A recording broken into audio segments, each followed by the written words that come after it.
Perkenalkan, nama saya Enrico Surya dengan NPM 240130096. Saya Rian Aldava Eka Putra dengan NPM akhir 131. Halo, perkenalkan nama saya Argi Arif Firdaus dengan NPM akhir 146. Perkenalkan, saya Joshua Kurniawan dengan NPM akhir 157. Perkenalkan, nama saya Muhammad Zulkifli Fai, NPM 138. Nah, oke, yang pertama itu ada pengertian dari PPE atau Property, Plant and Equipment, yaitu merupakan aset yang bersifat tahan lama atau aset tidak lancar. Nah, istilah lainnya kayak tadi aset tetap, plan asset and fixed asset. Kayak gitu. Nah, biasanya itu digunakan dalam sebuah operasi dan tidak ditujukan untuk dijual. Terus bersifat jangka panjang tentunya, dan pada umumnya itu didepresiasikan atau disusutkan. Lalu fisik itu dikuasai secara substansi. Nah, contohnya itu kayak tanah, terus struktur bangunan seperti kantor, pabrik, terus peralatan kayak mesin, kayak gitu. Nah, selanjutnya kita masuk ke perolehan PPE itu sendiri. Nah, yang pertama itu biaya perolehan historis, yaitu jumlah kas atau setara kas yang dibayarkan untuk memperoleh suatu aset hingga berada di lokasi dan sesuai dengan kondisi yang diinginkan. Nah, secara umum biaya yang perolehan itu meliputi pertama harga pembelian, termasuk biaya masuk, terus biaya pengantaran atau ada diskon juga, nanti dikurangi diskon kayak gitu. Nah, lalu biaya-biaya tersebut itu didistribusikan secara langsung untuk membawa aset tetap ke lokasi dan kondisi yang diinginkan agar aset tersebut siap digunakan sesuai dengan keinginan dan maksud manajemen. Nah, selanjutnya perusahaan itu menilai PPE dari suatu periode selanjutnya itu menggunakan salah satu dari metode berikut. Nah, metode yang pertama itu metode biaya atau cost method. Terus ada metode nilai wajar atau fair value method, atau nama lainnya itu metode revaluasi atau revaluation method. Nah, lalu biaya perolehan tanah. Nah, biaya perolehan tanah itu semua pengeluaran yang dilakukan untuk memperoleh tanah hingga tanah tersebut siap digunakan. Biasanya biayanya itu meliputi harga pembelian, terus biaya pengurusan, terus biaya pengupasan atau grading, pengukuran, terus pengeringan atau pembersihan, terus ada tanggungan hak gadai, hipotek atau sitaan atas properti, dan perbaikan lahan tambahan yang memiliki umur tidak terbatas. Nah, lanjutnya ada beberapa hal yang harus diketahui di biaya perolehan tanah, yaitu perbaikan dengan masa pakai terbatas, seperti jalan masuk pribadi, terus jalan setapak, pagar, dan tempat parkir. Nah, itu dicatat sebagai perbaikan tanah atau land improvement dan didepresiasikan. Nah, lalu tanah yang diperoleh dan dimiliki untuk tujuan spekulasi diklasifikasi sebagai investasi. Nah, lalu tanah yang dimiliki oleh perusahaan real estate untuk dijual kembali harus diklasifikasikan sebagai persediaan. Nah, selanjutnya ada biaya perolehan bangunan, yaitu mencakup semua pengeluaran yang berhubungan langsung dengan akuisisi atau konstruksi. Nah, biaya ini termasuk biaya bahan baku atau materials, biaya upah kerja atau labor, dan biaya overhead atau overhead cost. Nah, yang terjadi selama proses konstruksi, dan fee profesional dan biaya izin mendirikan bangunan itu sendiri. Nah, pada pembangunan gedung, perusahaan memperhitungkan semua biaya yang dikeluarkan mulai dari penggalian hingga penyelesaian sebagai bagian dari biaya pembangunan gedung tersebut. Nah, lalu ada biaya perolehan peralatan, yaitu semua pengeluaran yang terjadi untuk memperoleh peralatan hingga siap digunakan.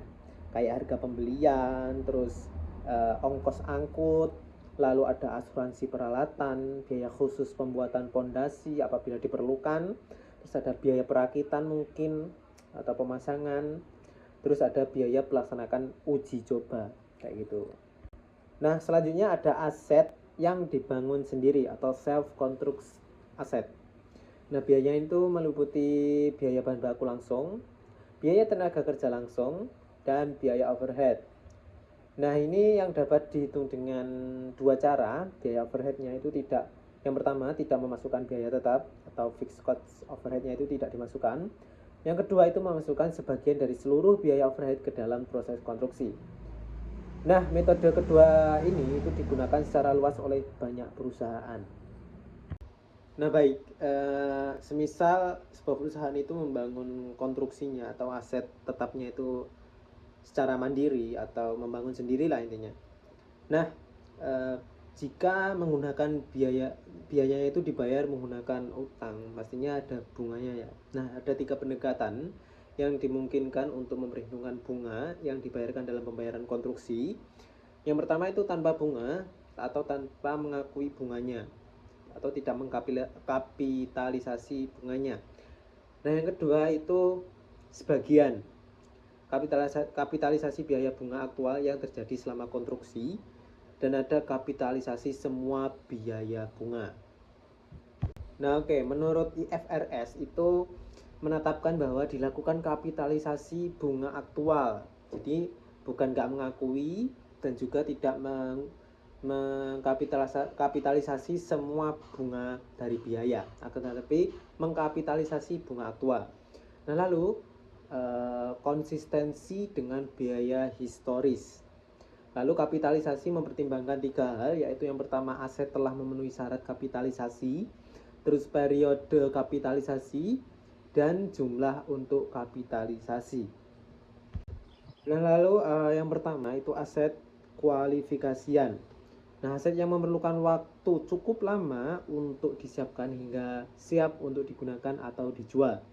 Nah, 2 jenis aset tersebut itu yaitu aset dalam konstruksi untuk digunakan sendiri oleh perusahaan dan aset yang ditujukan untuk dijual atau disewakan yang dibangun atau diproduksi sebagai proyek terpisah. Nah, yang kedua itu periode kapitalisasi. Dimulai saat pengeluaran untuk aset sedang terjadi, aktivitas untuk menyiapkan aset yang akan digunakan atau dijual sedang berlangsung, biaya bunga sedang terjadi. Nah, kapan berakhirnya? Saat aset secara substansial telah selesai dan siap digunakan. Nah, yang ketiga itu jumlah kapitalisasi. Nah, jumlah kapitalisasi itu lebih kecil dari yang pertama, biaya bunga aktual yang terjadi. Yang kedua, biaya yang dapat dihindari, yaitu jumlah biaya bunga selama periode secara teoritis dapat dihindari apabila perusahaan tidak melakukan pengeluaran untuk aset tersebut. Nah, dalam perhitungan kapitalisasi, akumulasi pengeluaran rata-rata menggunakan akumulasi pengeluaran rata-rata tertimbang. Dalam menghitung akumulasi pengeluaran rata-rata tertimbang, perusahaan itu membobot pengeluaran konstruksi dengan jumlah waktu atau bagian dari 1 tahun atau periode akuntansi yang dapat dikenakan biaya bunga atas pengeluaran tersebut. Nah, lalu bagaimana cara memilih suku bunga yang tepat? Yaitu yang pertama, untuk bagian akumulasi pengeluaran rata-rata tertimbang yang kurang dari atau sama dengan jumlah yang dipinjam khusus untuk membiayai pembangunan aset, maka digunakan tingkat bunga yang timbul dari pinjaman tertentu tersebut. Nah, yang kedua, untuk bagian akumulasi pengeluaran rata-rata tertimbang yang lebih besar daripada utang yang terjadi khusus untuk membiayai pembangunan aset, maka digunakan rata-rata tertimbang suku bunga yang terjadi atas semua utang lain yang belum dibayar selama periode tersebut. Dan slide selanjutnya akan dijelaskan oleh rekan saya. Terima kasih. Nah, baik, di subchapter atau subbab selanjutnya kita akan membahas terkait dengan valuation of PPE atau bagaimana penilaian dari aset-aset tetap yang dalam hal ini adalah property, plant, dan equipment. Nah, di sini kita akan membahas beberapa metode atau perlakuan-perlakuan khusus ketika perusahaan itu akan mengakui PPI-nya dari berbagai sumber atau berbagai metode perolehannya. Nah, di sini ada yang pertama ada diskon tunai, kemudian ada deferred contracts, lalu ada lump sum purchases, kemudian ada stock issuance atau penerbitan saham, kemudian ada non-monetary exchange atau non-moneter, pertukaran non-moneter. Dan yang terakhir di sini ada government grants atau hibah dari pemerintah. Nah, di sini sama halnya dengan perusahaan-perusahaan lain, sama juga dengan aset-aset lainnya. Perusahaan itu harus mencatat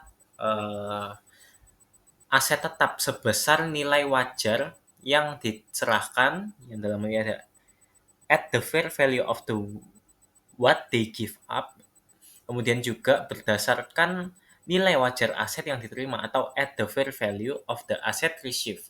Nah, di sini keduanya itu dapat dipilih salah satunya. Mana yang lebih jelas, maka hal itu yang akan dipilih. Nah, namun proses pencatatan aset itu atau perolehan aset itu kadang dapat mengaburkan nilai wajarnya. Seperti contoh misalnya jika satu perusahaan itu membeli tanah dan bangunan secara sekaligus. Nah, seperti membeli gudang, maka mereka akan juga otomatis mendapat gudang dan juga hak terhadap tanah di mana gudang itu dibangun. Nah, sedangkan dalam akuntansi harus diperjelas untuk tiap-tiap aset, yang dalam hal ini ada tanah dan juga gudang. Nah, karena perusahaan ini membeli aset gudang itu tadi secara tunggal, secara langsung untuk biayanya, maka perusahaan ini akan mengalami kesulitan-kesulitan seperti mereka tidak tahu nilai dari tanahnya sendiri itu berapa, kemudian dari gudangnya sendiri itu berapa. Sehingga dalam penyusutannya, kemudian dari pencatatan neracanya akan menyulitkan. Sehingga dalam hal ini akan dibahas lebih lanjut bagaimana perlakuan-perlakuan khusus untuk hal-hal seperti itu.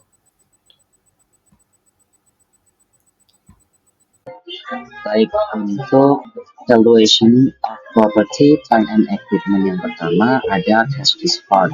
Cash discount adalah potongan harga yang diberikan oleh penjual kepada pembeli jika pembayaran dilakukan dalam jangka waktu tertentu yang lebih singkat dari tenggat kredit normal.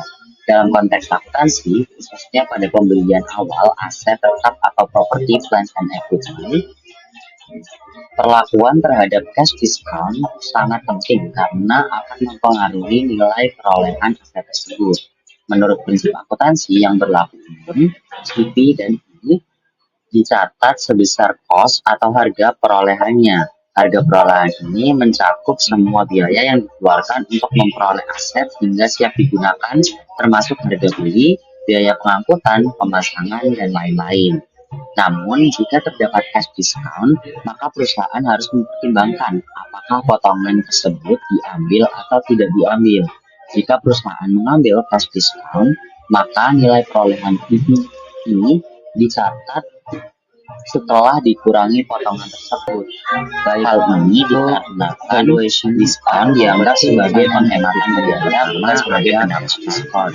Sebalik discount adalah cash discount yang tidak diambil, maka perusahaan tetap membayarkan itu sebesar harga sebelum tertentu dan tidak bisa penyesuaian dengan kredit normal.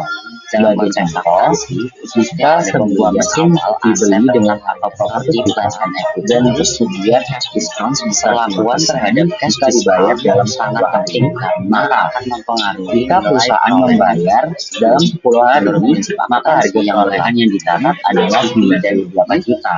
Tetapi jika perusahaan tidak atau harga perolehannya harga perolehan ini, maka mesin tetap biaya yang dikeluarkan untuk memperoleh aset. Dengan demikian, cash discount harus masuk dipertimbangkan biaya pengangkutan, pengampunan, dan lain-lain.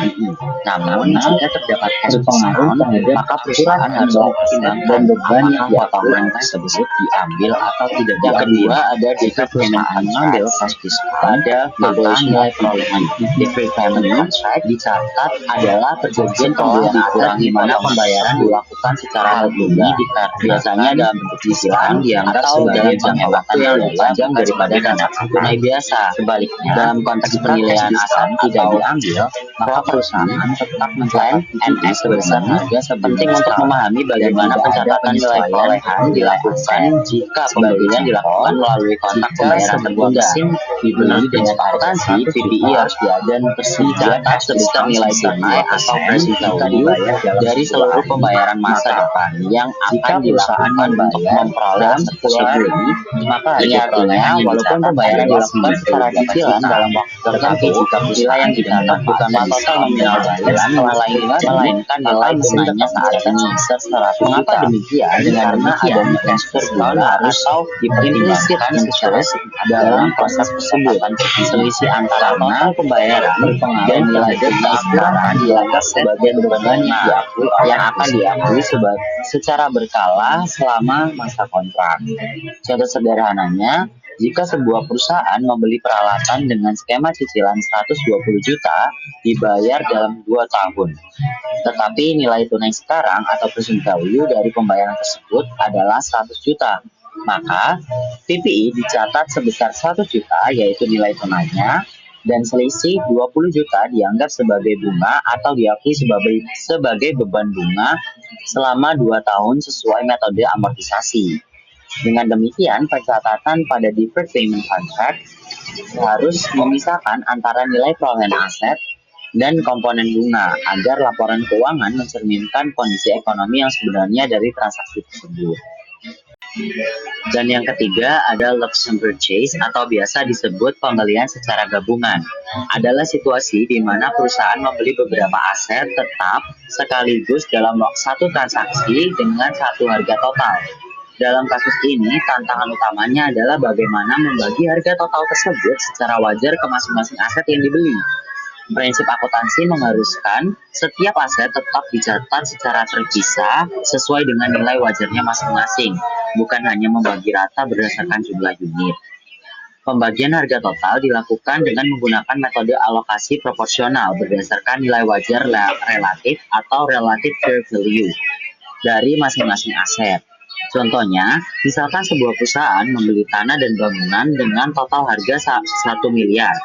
Nilai wajar tanah adalah 400 juta dan bangunan adalah 600 juta.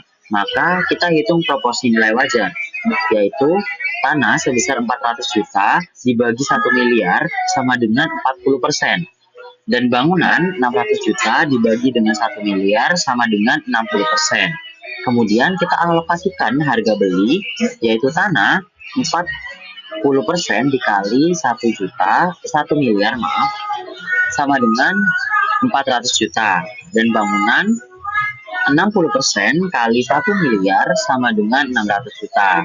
Hasil alokasi ini kemudian digunakan untuk mencatat aset di laporan keuangan. Hal ini penting karena tanah tidak disusutkan, sementara bangunan terus harus disusutkan. Jika pencatatan tidak akurat, maka penyusutan dan laporan keuangan akan menjadi salah. Dengan kata lain, lump sum purchase membutuhkan analisis dan perhitungan agar setiap aset tercatat sesuai dengan nilai yang mencerminkan kontribusi ekonominya.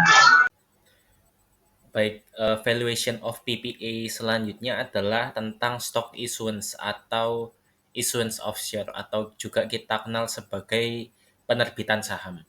Nah, di sini ketika perusahaan membeli properti dengan menerbitkan efek yang seperti saham biasa, kemudian ada nilai pari atau juga nilai yang dinyatakan dari saham, itu dinilai kurang tepat untuk mengukur biaya perolehan properti. Nah, di sini issuance of share, the market value of the shares issued is a fair indication of the cost of the property. Jadi, ketika perdagangan saham itu adalah perdagangan yang dilakukan di pasar yang aktif, maka harga pasar saham yang diterbitkan adalah indikasi wajar dari biaya perolehan properti yang dibeli. Nah, saham ini merupakan ukuran yang baik dari harga setara kas saat ini. Nah, misalnya di sini saya melampirkan salah satu ilustrasi yang memudahkan pemahaman kita terkait dengan penerbitan saham ini. Di sini misalnya Upgrade Living Company memutuskan untuk membeli beberapa lahan yang berdekatan untuk perluasan bisnis karpet dan lemarinya. Nah, sebagai pengganti dari cash atau pembayaran tunai, perusahaan itu menerbitkan 5.000 lembar saham biasa atau ordinary stock yang merupakan nilai nominalnya itu $10 kepada Deedland Company yang memiliki harga pasar $12 per sahamnya. Nah, Upgrade Living Co ini akan mencatat jurnal sebagai berikut. Yaitu yang pertama, untuk sisi debitnya adalah berupa tanah karena mereka di sini membeli tanah ya untuk perluasan tadi sebesar sesuai dengan saham yang dikeluarkan atau diterbitkan yaitu 5.000. Kemudian dikalikan dengan harga pasarnya karena di sini kenapa dipilih harga pasar karena harga pasarnya di sini lebih tinggi. Kemudian sedangkan jika harga nominalnya nilai nominalnya lebih tinggi maka yang dipilih akan nilai nominal. Nah, di sini jurnalnya tanahnya sebesar $60.000 yang merupakan hasil dari 5.000 lembar saham yang diterbitkan dikali harga pasar sahamnya yaitu $12. Kemudian untuk sisi kreditnya yaitu modal saham biasa di sini 50.000 merupakan hasil dari 5.000 dikali dengan nilai nominal sahamnya yaitu $10. Kemudian di sini ditambah lagi adanya premi saham. Premi saham di sini 10.000 yang merupakan selisih antara nilai dari saham yang diterbitkan di nilai pasar dengan nilai nominalnya. Kemudian berbeda jika di sini tanahnya itu untuk nilai nominalnya akan lebih tinggi. Misal kita asumsikan di sini nilai nominalnya $12, sedangkan malah harga pasarnya itu $10. Maka perusahaan akan mencatat jurnal perbedaannya ada di bagian premi saham itu. Nah, premi saham ini akan diubah menjadi diskonto saham. Seperti yang kita telah pelajari di chapter sebelumnya. Baik, selanjutnya yang kelima adalah non-monetary exchange atau pertukaran aset non-moneter. Nah, metode pengakuan kelima ini atau pertukaran aset non-moneter ini cukup kontradiktif di kalangan perusahaan luas dikarenakan terdapat dua sisi pendapat. Di sini beberapa pihak itu berpendapat bahwa perusahaan itu harus mencatat dan mengakui pertukaran jenis aset berdasarkan nilai wajar dari aset yang diserahkan ataupun juga bisa berdasarkan nilai wajar aset yang diterima. Nah, keduanya ini dapat digunakan dengan mengakui keuntungan atau kerugian yang dialami ketika terjadinya pertukaran. Nah, pihak lainnya di sisi lain berpendapat bahwa perusahaan itu harus mencatat pertukaran berdasarkan jumlah tercatat atau nilai dari pembukuan dari aset yang diserahkan tanpa mengakui adanya keuntungan atau kerugian. Nah, pihak yang lainnya ini mendukung pendekatan yang mengakui kerugian dalam semua kasus, tetapi menangguhkan keuntungan dalam situasi khusus. Nah, perusahaan itu harus mengakui dengan segera semua baik keuntungan atau kerugian atas pertukaran tersebut karena sebagian besar transaksi itu memiliki substansi komersial atau commercial substance. Seperti yang sudah saya singgung di slide sebelumnya tentang commercial substance. Nah, nilai wajar itu merupakan dasar untuk mengukur aset yang diperoleh dalam pertukaran non-moneter jika transaksi itu memiliki substansi komersial. Nah, pertukaran memiliki substansi komersial atau commercial substance ini jika arus kas masa depan berubah sebagai hasil transaksi. Hal itu berarti jika posisi ekonomi kedua pihak itu berubah, maka transaksi memiliki substansi komersial. Nah, maka dari di sini ada exchange has commercial substance if the future di masa depan arus kas atau cash flow itu berubah sebagai bentuk hasil dari adanya transaksi. Nah, misalnya ada perusahaan, dia ini menukarkan beberapa peralatannya dengan tanah yang dimiliki oleh perusahaan lain. Nah, pertukaran ini sangat mungkin bahwa waktu dan jumlah arus kas yang timbul dari tanah akan berbeda secara signifikan dari arus kas yang diharapkan dari peralatan tadi. Akibatnya, perusahaan yang menukarkan peralatannya tadi dan juga perusahaan yang menukar tanah ini berada dalam posisi ekonomi yang berbeda. Maka dari itu pertukaran ini memiliki substansi komersial dan perusahaan itu akan mengakui keuntungan dan kerugian atas pertukaran tersebut. Nah, sedangkan gimana kalau perusahaan itu menukarkan aset yang serupa seperti satu gudang dengan satu gudang yang lain, sedangkan juga satu truk dengan truk yang lainnya. Nah, meskipun begitu, dalam pertukaran aset yang serupa itu, perubahan posisi ekonomi perusahaan juga dapat terjadi. Misalnya, katakanlah umur gudang atau truk yang saya sebutkan tadi itu tidak imbang. Yang satu lebih tua, yang satu lebih baru.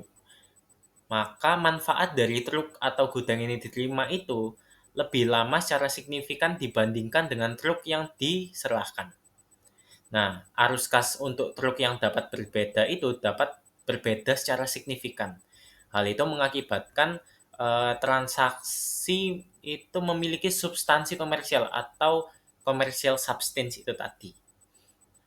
Juga perusahaan itu harus menggunakan nilai wajar sebagai dasar untuk mengukur aset yang diterima dari adanya pertukaran tadi. Nah, namun juga mungkin aja perusahaan itu menukarkan aset yang serupa, tetapi juga tidak memiliki adanya perbedaan arus kas yang signifikan. Hal itu berarti perusahaan itu berada dalam posisi ekonomi yang sama, seperti sama halnya sebelum terjadi adanya pertukaran. Nah, dalam hal itu, perusahaan akan mengakui kerugian, tetapi umumnya menangguhkan keuntungan. Nah, seperti di depan ini ada dua kolom type of exchange dan juga accounting guidance.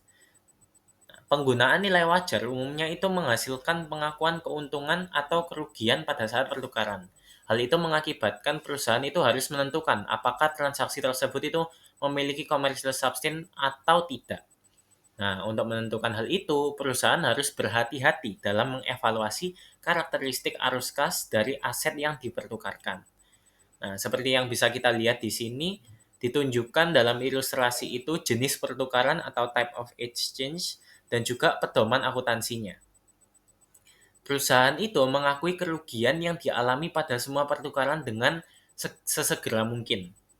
Nah, akuntansi dalam hal ini untuk keuntungan tergantung pada apakah pertukaran itu memiliki substansi komersial.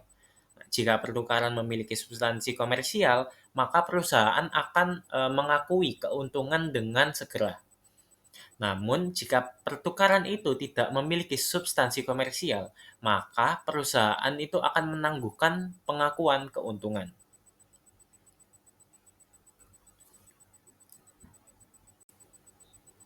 Baik, seperti yang saya katakan tadi di bagian commercial substance, bahwa ketika terjadi penukaran dan ada commercial substance, maka di situ salah satu pihak akan mengalami kerugian dan juga salah satu pihak akan mengalami keuntungan.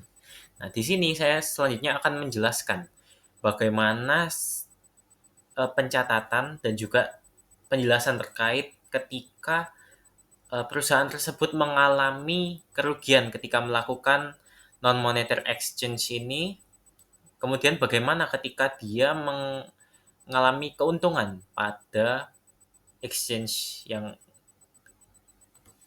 di sini. Maaf. Oke, dimulai dari yang situasi rugi terlebih dahulu atau loss situation.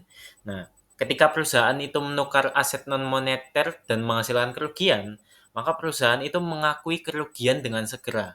Kenapa begitu? Karena perusahaan itu tidak akan harus mengakui nilai asetnya lebih dari harga setara kasnya. Nah, jika pengakuan kerugian itu ditangguhkan, maka aset akan dinilai terlalu tinggi. Makanya itu perusahaan itu mengakui kerugian dengan segera. Itu ditujukan supaya mengetahui apakah pertukaran memiliki substansi komersial atau tidak. Misalnya di sini saya melampirkan contoh ilustrasi untuk memudahkan pemahaman kita. Misalnya di sini ada information processing incorporation menukarkan mesin bekasnya dengan mesin model baru dari Jared Business Solution Incorporation. Nah, pertukaran ini memiliki substansi komersial. Mesin yang digunakan memiliki nilai buku sebesar $8.000 dengan biaya asli $12.000, kemudian dikurangi dengan penyusutan $4.000 dan nilai wajar sebesar $6.000. Nah, model baru ini dihargai sebesar $16.000. Jarrod memberikan information processing penyisihan nilai pertukaran sebesar $9.000 untuk mesin bekas tersebut. Di sini information processing menghitung biaya perolehan aset baru sebagai berikut. Di sini list price on new machine atau harga terdaftar mesin baru sebesar $16.000. Di sini $16.000 itu merupakan harga dari mesin terbaru yang didapat oleh information processing dari Jared Business. Kemudian dikurangi dengan penyisihan nilai pertukaran mesin bekas yang ditentukan oleh Jared sebesar $9.000, sehingga menghasilkan pembayaran tunai tertagihnya sebesar $7.000. Nah, $7.000 ini kemudian akan ditambah dengan fair value atau nilai wajar dari mesin bekas tersebut, yaitu $6.000.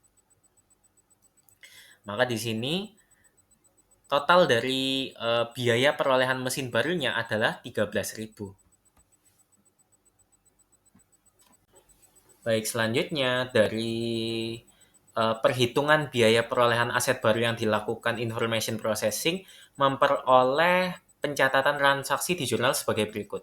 Di sini untuk sisi debitnya diakui beberapa akun, yaitu equipment-nya sebesar $13.000, lalu ada akumulasi depresiasi untuk peralatannya atau equipment-nya sebesar $4.000. Kemudian ada loss on disposal of equipment atau kerugian atas pelepasan peralatan sebesar $2.000. Nah, kemudian untuk sisi kreditnya, di sini mengkredit peralatan atau equipment juga sebesar $12.000. Kemudian juga mengkredit cash sebesar $7.000. $7.000 ini merupakan pembayaran tunai tertagih, itu sebagai hasil dari harga mesin barunya dikurangi dengan penyisihan nilai pertukaran mesin bekasnya. Nah, kemudian perusahaan information processing ini juga memverifikasi kerugian atas pelepasan mesin bekasnya sebagai berikut. Di sini ada fair value atau nilai wajar dari used mesin bekasnya sebesar $6.000. Kemudian nilai buku mesin bekasnya atau book value of used mesinnya sebesar $8.000.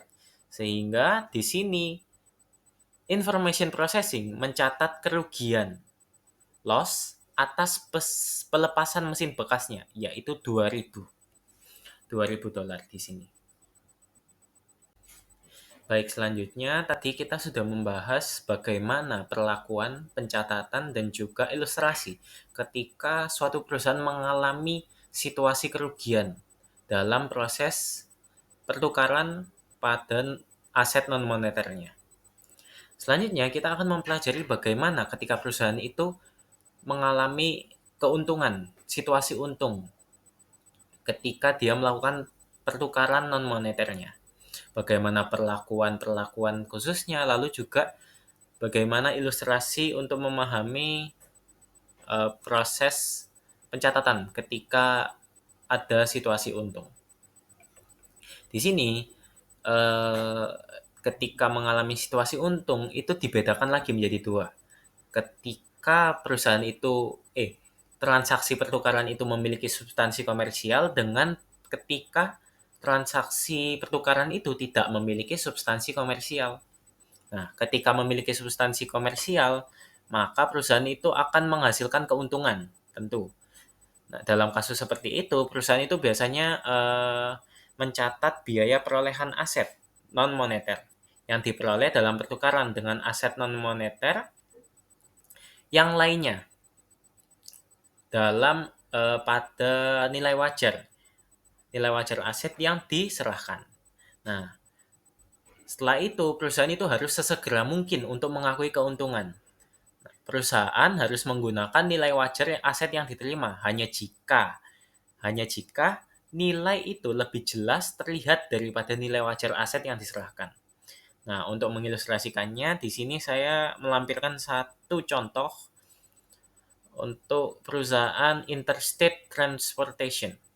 Nah, di sini Interstate Transportation Company ini menukar sejumlah truk bekas ditambah uang tunai dengan semi truk. Nah, truk bekas ini memiliki nilai buku gabungan sebesar $42.000 dengan biaya perolehan $64.000 dikurangi akumulasi penyusutan sebesar $22.000. Nah, di sini agen pembelian interstate ini cukup berpengalaman di pasar barang, terutama barang bekas, menunjukkan bahwa truk itu memiliki nilai wajar sebesar $49.000. Jadi di sini ditentukan bahwa nilai wajar dari truk bekas itu adalah $49.000. Nah, di sini selain truk, Interstate juga harus membayar kas. Di sini selain dia menyerahkan truk bekasnya, dia juga harus membayar kas sebesar $11.000 untuk mendapatkan semi truk.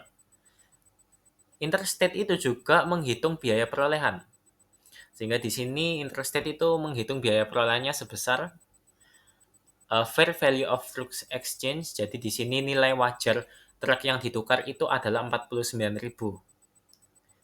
Di sini bisa dilihat fair market value-nya adalah $49.000. Kemudian ditambah dengan kas yang dibayarkan atau cash paid sebesar $11.000 ini. Di bagian Interstate must pay $1,100 USD ya. Sehingga total dari biaya perolehan untuk mendapatkan semi truknya adalah $60.000. Dari $49.000 ditambah $11.000. Nah, di sini karena kita itu mengasumsikan bahwa di sini terjadi pertukaran dengan adanya commercial substance atau substansi komersial, maka di sini Interstate itu mencatat transaksi pertukaran itu sebagai berikut di sini. Di sini dia akan mendapat semi truk, maka semi truk ini akan menjadi aset tetapnya sebesar $60.000. Kenapa $60.000? Karena yaitu tadi merupakan biaya perolehannya.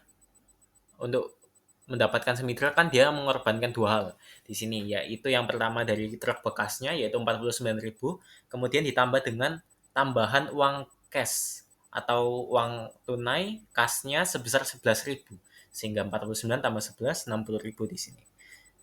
Kemudian karena sebelumnya dari truk bekas yang ada, Interstate ini mengakumulasikan adanya depresiasi dari truk bekasnya yang diberikan pada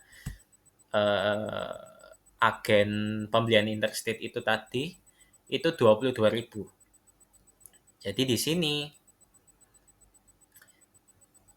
kemudian dari Interstate itu mengkreditkan beberapa akun di sini, yaitu karena dia menukar truk dan cash-nya untuk semi truk, maka di sini kreditnya trucks atau truk bekasnya sebesar $64.000. $64.000 ini merupakan biaya perolehannya yang dicatat, bukan nilai bukunya. Kemudian ada akun selanjutnya yang dikredit adalah keuntungannya atas pelepasan truk bekas sebesar $7.000. Kemudian ada cash $11.000 seperti yang saya katakan tadi. Nah, di sini keuntungan itu gain on disposal of used trucks itu adalah selisih antara nilai wajar dari truk bekas dan nilai bukunya.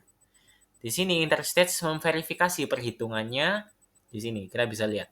Fair value of use truck-nya adalah 49.000. Merupakan nilai wajar bekasnya. Kemudian dari 49.000 itu kita biarkan, kita berlanjut untuk operasi selanjutnya, yaitu di cost of use truck atau biaya perolehan truknya. Kemudian biaya perolehan truk akan dikurangi dengan akumulasi penyusutan tentunya. Di sini biaya perolehan truk itu merupakan harga awal truknya, bukan semi truk ya. Jadi di sini dari biaya perolehan truk dikurangi akumulasi penyusutannya, dapat dilihat di sini menghasilkan $42.000 sebagai book value atau nilai buku dari truk bekasnya. Sehingga dari situ kita kurangi nilai wajar truk bekasnya 49.000, kemudian dikurangi nilai buku truk bekasnya yaitu 42.000, sehingga menghasilkan keuntungan atas pelepasan truk bekas di sini $7.000. Nah, sedangkan di sini ketika kita asumsikan bahwa dalam pertukaran itu tidak ada commercial substance. Nah, artinya di sini posisi ekonomi interstate dan juga agen pembeliannya itu tidak berubah secara signifikan sebagai akibat dari pertukaran ini. Jadi dari pertukaran ini itu tidak mengakibatkan tidak mengakibatkan posisi ekonomi atau keadaan ekonomi yang berbeda cukup drastis antara pihak satu dan pihak lainnya. Dalam hal ini, Interstate itu menangguhkan keuntungan sebesar $7.000, lalu akan mengurangi basis dari semi truknya. Di sini kita bisa lihat ilustrasi yang saya lampirkan lagi. Di situ menunjukkan adanya dua perhitungan yang berbeda, tetapi dapat diterima untuk menggambarkan pengurangan dari basis ini. Di sini kita bisa lihat ada dua perhitungan, yaitu yang pertama di sebelah kiri kita bisa lihat fair value of semi trucknya sebesar 60.000 akan dikurangi dengan keuntungan yang ditangguhkan yaitu 7.000 tadi setelah kita perhitungkan, sehingga menghasilkan di sini basis dari semi truknya sendiri merupakan 60.000 dikurangi 7.000 yaitu $53.000. Atau perhitungannya juga bisa dibuat seperti ini. Nilai buku dari truk bekas yang ditukarkan itu tadi sebesar 42.000, kemudian akan ditambahkan dengan uang tunai atau cash yang dibayar. Di sini yang tadi sebesar 11.000, sehingga dari penjumlahan yaitu 42.000 ditambah 11.000 akan menghasilkan $53.000.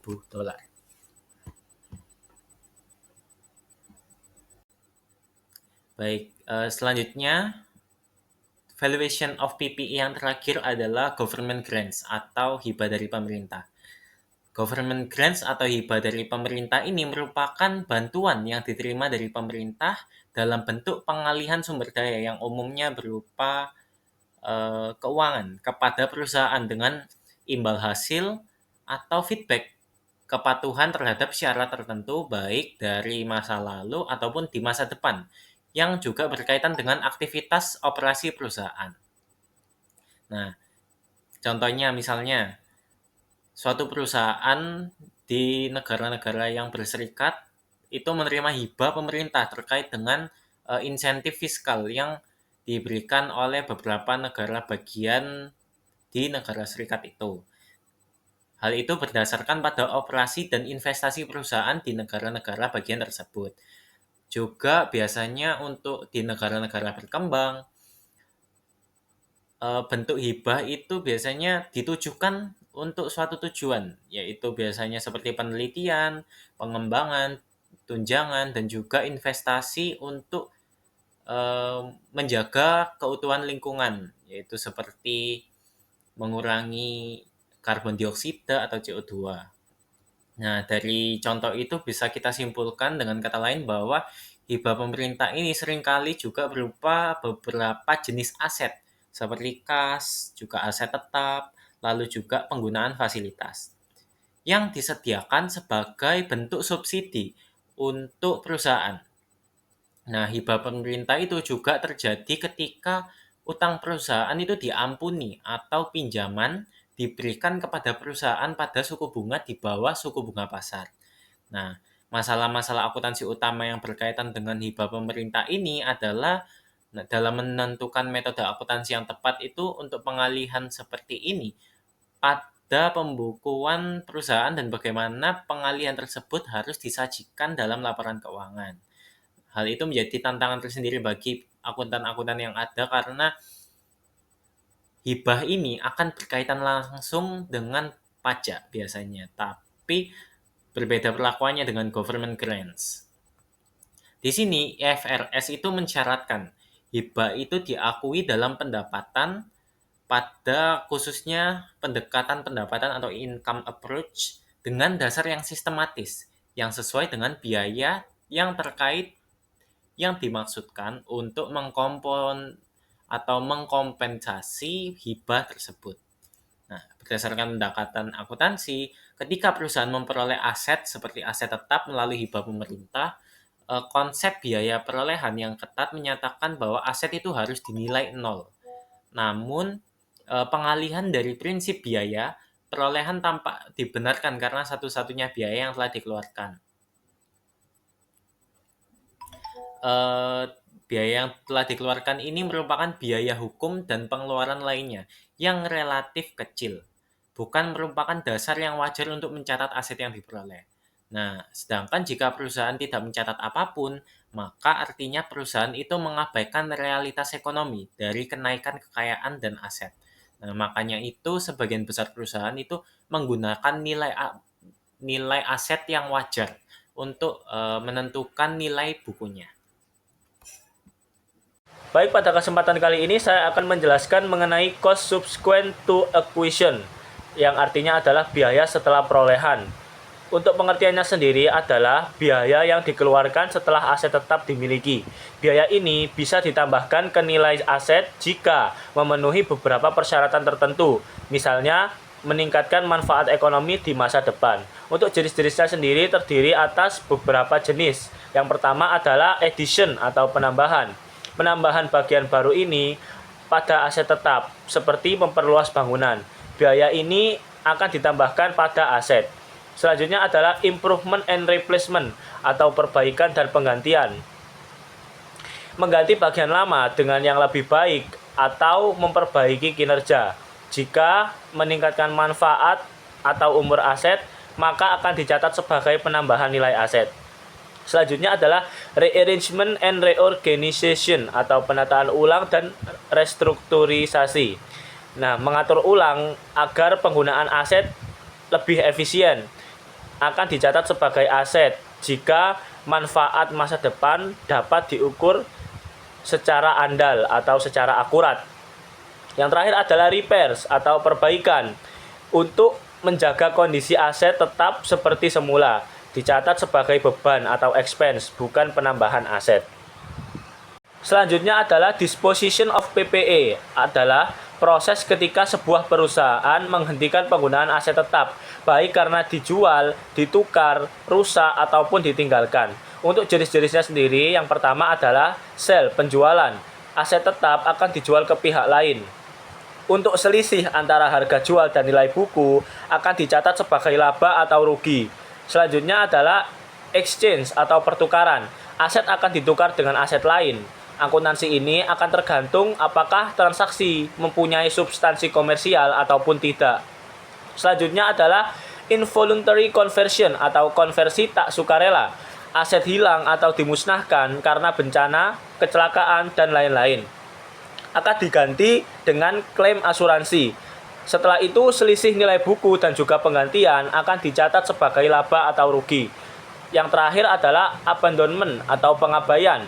Aset akan ditinggalkan karena sudah tidak berguna.